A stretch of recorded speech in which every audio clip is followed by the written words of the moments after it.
नमस्कार दोस्तों, कैसे हैं आप सब। चलिए शुरू करते हैं आज एक बहुत ही अच्छी कहानी। बहुत समय पहले की बात है। एक महाज्ञानी पंडित हिमालय की पहाड़ियों में कहीं रहते थे। लोगों के बीच रहकर वह बहुत ही थक चुके थे और ईश्वर भक्ति करते हुए एक सादा जीवन व्यतीत करना चाहते थे। लेकिन उनकी प्रसिद्धि इतनी थी कि लोग दुर्गम पहाड़ी, संकरे रास्ते, नदी, झरनों को पार करके भी उनसे मिलने वहां पहुंच जाते थे। उनका मानना था कि यह विद्वान उनकी हर समस्या का समाधान कर सकता है। इस बार भी कुछ लोग ढूंढते हुए उनकी कुटिया तक आ गए। पंडित जी ने उन्हें इंतजार करने के लिए कहा। 3 दिन बीत गए। अब वहां पर और भी लोग पहुंच गए।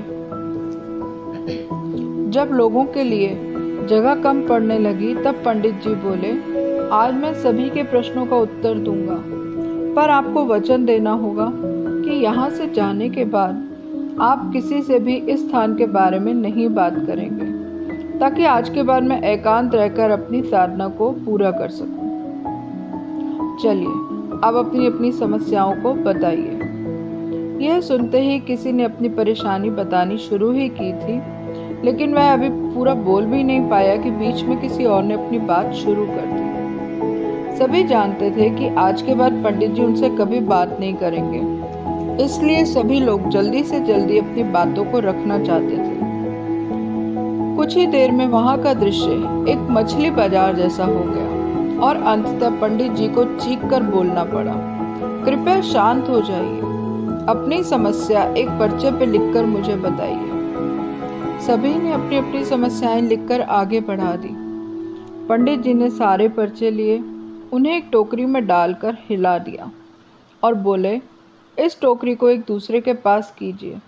हर व्यक्ति एक पर्ची उठाएगा, उसको पढ़ेगा।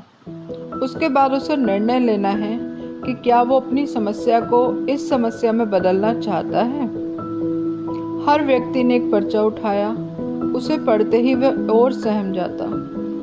एक एक करके सभी ने पर्चियां देख ली, पर कोई भी अपनी समस्या के बदले किसी और की समस्या लेने को तैयार नहीं हुआ। सबका सोचना यही था कि उनकी अपनी समस्या चाहे कितनी भी बड़ी क्यों ना हो, बाकी लोगों की जितनी समस्या गंभीर नहीं है। 2 घंटे बाद सभी अपनी अपनी पर्चियां हाथ में लेके लौटने लगे। वह खुश थे कि उनकी समस्या उतनी भी बड़ी नहीं है कि जितना वो सोच रहे थे। फ्रेंड्स, ऐसा कौन होगा जिसकी लाइफ में कभी भी एक भी प्रॉब्लम ना हो। हम सभी के जीवन में समस्याएं हैं। कोई अपनी हेल्थ से परेशान है तो कोई वेल्थ से। हम लोगों को ये जानना चाहिए कि लाइफ है, छोटी बड़ी समस्याएं आती ही रहेंगी। ऐसे में दुखी होकर उसी के बारे में सोचने से अच्छा है कि हम अपना ध्यान उसके निवारण में लगाएं।